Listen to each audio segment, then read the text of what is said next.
Welcome back to the deep dive. If you have stepped foot inside a pharmacy or, even just scrolled through Amazon recently, you know the truth.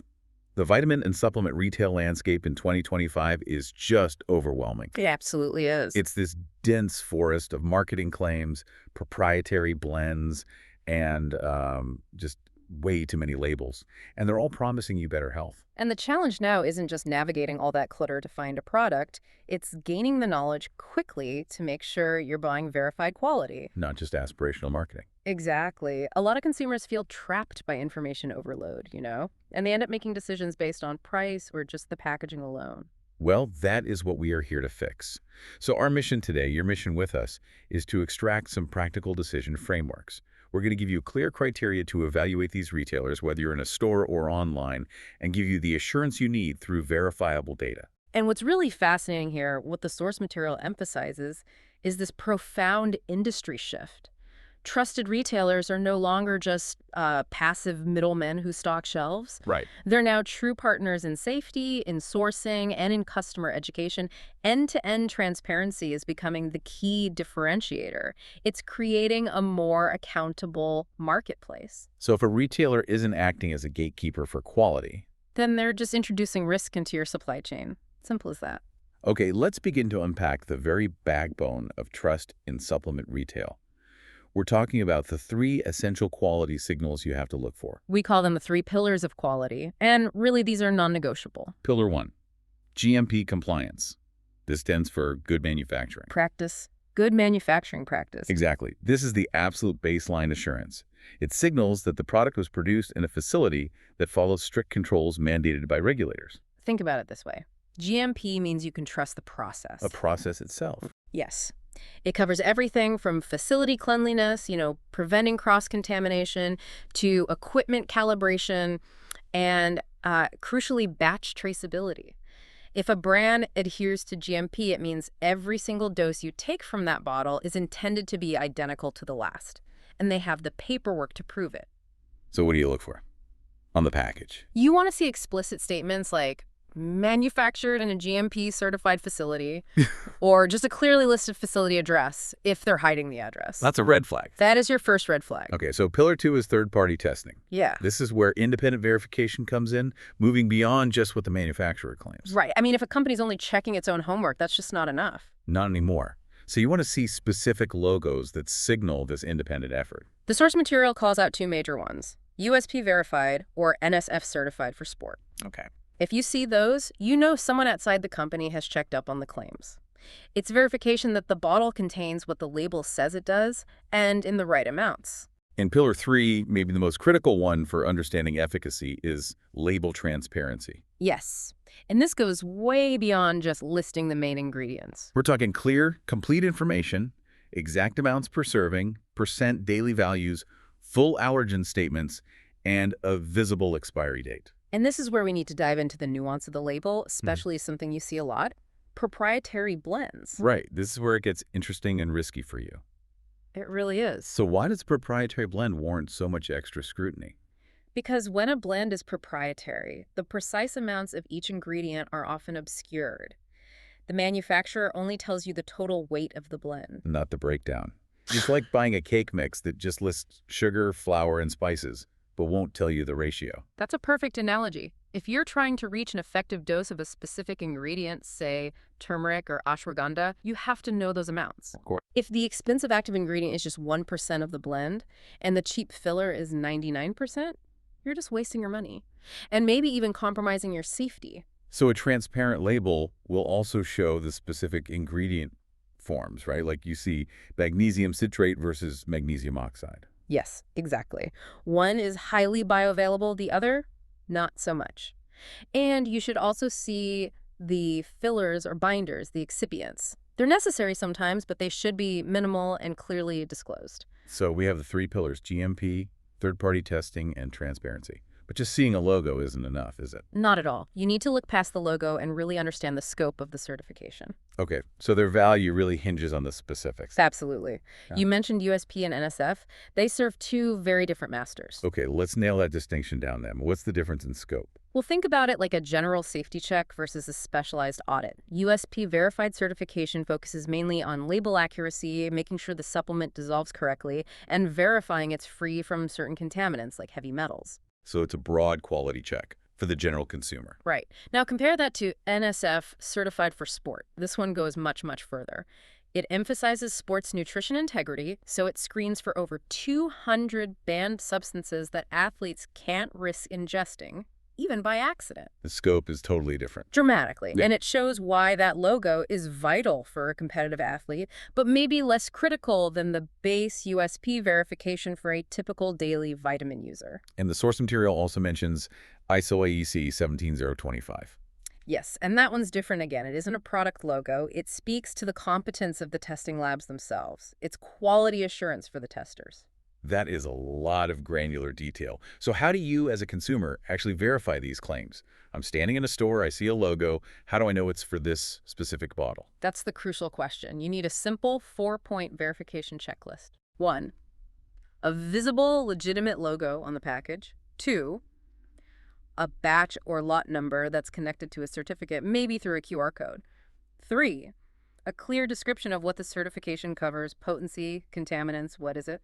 And 4, recent certificates with date stamps. Make sure it's current. I have to push back a bit here, though. If I'm at my local pharmacy chain, how am I possibly going to look up the batch number and find the COA, the certificate of analysis? You're right to challenge that. It seems like a huge hurdle. It is, and this really highlights the gap between general retailers and specialty retailers. The gold standard, the absolute best practice, is requesting the full COA for the exact batch in question. But the big chains won't have that handy. Probably not. While they might not publicly disclose this for third-party brands, the most committed specialty retailers and direct-to-consumer brands will provide this, often right on the product page. If a retailer claims quality, they should be able to provide the proof. And beyond just testing the final product, transparency also has to cover the origin. Sourcing disclosures, yes. You should be looking for where ingredients are grown or produced, whether they're synthetic versus natural. And if they meet standards like vegan or organic. Precisely. For botanicals, look for standardization. Is it just raw powder or an extract that guarantees a certain percentage of the active compound? Domestic production often means stricter traceability, but global sourcing is fine if they have the documentation to back it up. Okay, let's shift gears. We've established what makes a quality product. Now let's talk about where you shop. Brick and mortar versus online. Which one gives you more actionable information? They really serve different needs. There's a trade-off between immediate gratification and data richness. In-store, like at a CVS or GNC, you get immediate access, side-by-side comparison, maybe some staff guidance. And you can physically hold the bottle. The packaging integrity, the shelf signage, those are quick visual signals of credibility. But online channels, Amazon, iHerb, Vitacost, they're totally different. Fundamentally different. You get a much broader assortment and richer filtering options. You can search specifically by certification or vegan or organic status. You can't do that easily in a store aisle. And price comparisons are easier. Plus, you get access to digital batch data, COAs, and recall notifications. All things that are harder to get in a physical store. But the online world, especially a huge marketplace like Amazon, comes with a major risk. Counterfeits. That risk is very real. You have to verify seller legitimacy. Always check the seller's name. Make sure you are buying from shipped and sold by brand X, not some generic third-party storefront you don't recognize. So you have to be vigilant. You do. But reputable retailers are working on this. They're integrating verification badges and trying to sync up badge data between their online and in-store systems. That brings us squarely to cost. You can't just look at the bottle price. We need to talk about total cost of ownership. Absolutely. When you're assessing value, you have to move beyond the sticker price. Evaluate the price per serving, or even better, the price per active milligram of the ingredient you actually want. Right. 2 bottles might both be $20, but if one delivers 500 milligrams and the other only 100, the value proposition is completely different. and you need to distinguish between brand name, store brand, and private label options. Right. The source notes that private label, which is made for the retailer, often offers competitive pricing, but you still have to apply our 3 pillars check. And finally, the total cost includes things like return policies and restocking fees. Exactly. If you say $5 on a cheap brand, but they charge a 30% restocking fee if you need to return it, your TCO is actually higher. The true cost also includes the money you waste on an ineffective product. Okay, let's talk about what happens after the purchase. Safety and accountability. These really reveal a retailer's operational maturity, don't they? They absolutely do. Credible retailers must have clear mechanisms for recalls and for responding to adverse events. Which means they have to track which customer bought which batch number. Yes. Look for published recall histories. Do they exist? Are they transparent? Look for defined channels for safety notifications and strict allergen controls in their supply chain. And this is where the rubber meets the road. The source gives a powerful indicator of commitment. A retailer's recall, communication speed, and transparency. Think of it like this. A fast, clear response during a safety crisis shows their commitment to you more than almost anything else. It proves their systems work. It proves their traceability systems are operational, their customer service is responsive, and that they prioritize your safety over avoiding bad press. How fast they act is the ultimate measure of their accountability. And beyond safety, there's sustainability. Environmental responsibility is a growing factor for people. It is. And you have to look past the marketing narrative, the green label. Look at the actual packaging practices. Right. Are they using recycled content?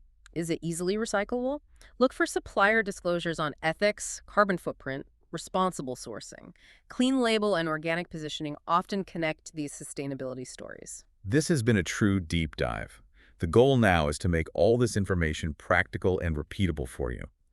Let's tie it all together into a framework. We can summarize this into a practical 7 criteria framework. It's a test you can apply to evaluate any store, moving past the marketing language. So it's like a structured audit. Okay, what are the 7 essentials we need to check every time? They are 1. GMP compliance. Did they make it right? 2. Third-party testing. Did someone independent check it? 3. Label transparency. Do I know the exact dose? 4. Sourcing visibility. Where did the ingredients come from? 5. Batch traceability. Can they tell me who got lot 123A? 6. Price transparency. Is this the true TCO and value per serving? And 7. Customer service and returns. How will they handle any issues? And a quick but vital note on number 5, batch traceability. We mentioned that for major general retailers like CVS or Walmart, the source material notes this is often not publicly disclosed. Right, and that isn't necessarily a failure, but it does highlight a key operational difference. That's why it's so important to check specialty retailers and direct-to-consumer brands that operate with higher traceability standards. It's a different level of commitment. It is. So the practical checklist before you buy is simple but powerful. Confirm the GMP status, review the third-party testing, and read the label details closely. And if you can, use online resources to request those COAs for recent lots. That framework really focuses you on safety, reliability, and value every single time. It does. Amazing. We started this deep dive acknowledging how overwhelming the supplement market is, and we've landed on a repeatable 7-point framework to tackle it. Today's market demands trust, traceability, and transparency. The goal is to stop relying on branding and start making informed, defensible choices. And remember, that framework is only valuable when it's paired with real operational safety systems and responsive customer service. The strongest retailers commit to delivering clear, factual information that truly empowers you. They partner with you on your health journey. Exactly. We covered 7 crucial criteria for evaluation today, and we noted that recall communication speed is a really powerful indicator of a retailer's operational maturity.